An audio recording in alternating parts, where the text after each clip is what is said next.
रुक करते हैं उस हंगामे का जो उत्तराखंड में यूसीसी विधेयक को पेश किए जाने के बाद हो रहा है। उत्तराखंड विधानसभा के अंदर कार्यवाही 2 बजे तक के लिए स्थगित हुई है, लेकिन लगातार इस चीज पर चर्चा हो रही है। पुष्कर सिंह धामी का कहना है कि ये एक प्रगति का कदम है और इसके बाद देश के अन्य राज्य भी इसी तरीके का विधेयक लेकर आएंगे, इस तरह की उम्मीद भी जताई जा रही है।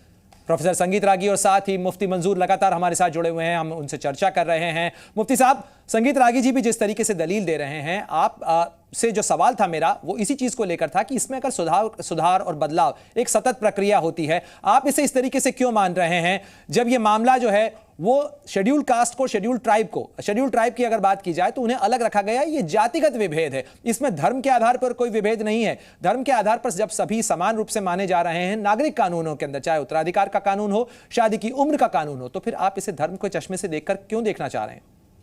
नहीं, पंडित जी, हम इसे धर्म के चश्मे से बिल्कुल नहीं देख रहे हैं। हम एक हिंदुस्तान के नागरिक होने के नाते देख रहे हैं।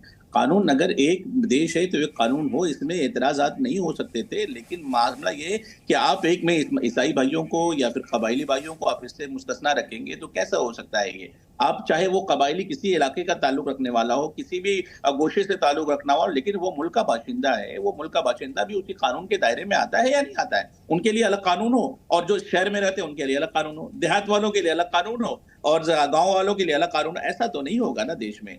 चाहे वो नागालैंड में बसता हो या वो कबाइल के किसी इलाके में बसता हो, वो जंगल के आदिवासी आबादी में बसता हो, हर एक के लिए कानून की बात अगर होगी तो एक होगी। लेकिन इसमें बहुत चीजें ऐसी हैं जो एक दूसरे के साथ टकरा रही हैं। हमारा देश बहुत ही खूबसूरत है, अलग अलग फूलों का गुलदस्ता है। इस गुलदस्ते को कि उसके कल्चर को, उसके जो एक दूसरे के तई मोहब्बत का इजहार है, उसको दूर करने के बजाय एकजुट करने की जरूरत है। और एकजुट उस वक्त हो सकता है जब हर एक शख्स के साथ में इसके फिक्र को समझा जाए, उसकी कमियों को सुधारा जाए और इसको सुधार करके एक चीज पर लागू लाया जाए, ना कि किसी एजेंडे के तहत इसको किया जाए। भाई देखिए, एक समुदाय के अंदर में तकलीफ डालना ही मुनासिब नहीं है। देखिए, किसी भी कानून को बनाना एक सुधार की प्रक्रिया होती है मंजूर साहब, और कानून जो है वो बनने के बाद उसमें बदलाव किए जाते हैं। समाज की प्रतिक्रिया, समाज की जो चिंताएं हैं उनको ध्यान में रखते हुए कानून बनाए जाते हैं। आप बने रहिए हमारे साथ में। संगीत रागी जी भी लगातार हमारे साथ जुड़े हुए हैं।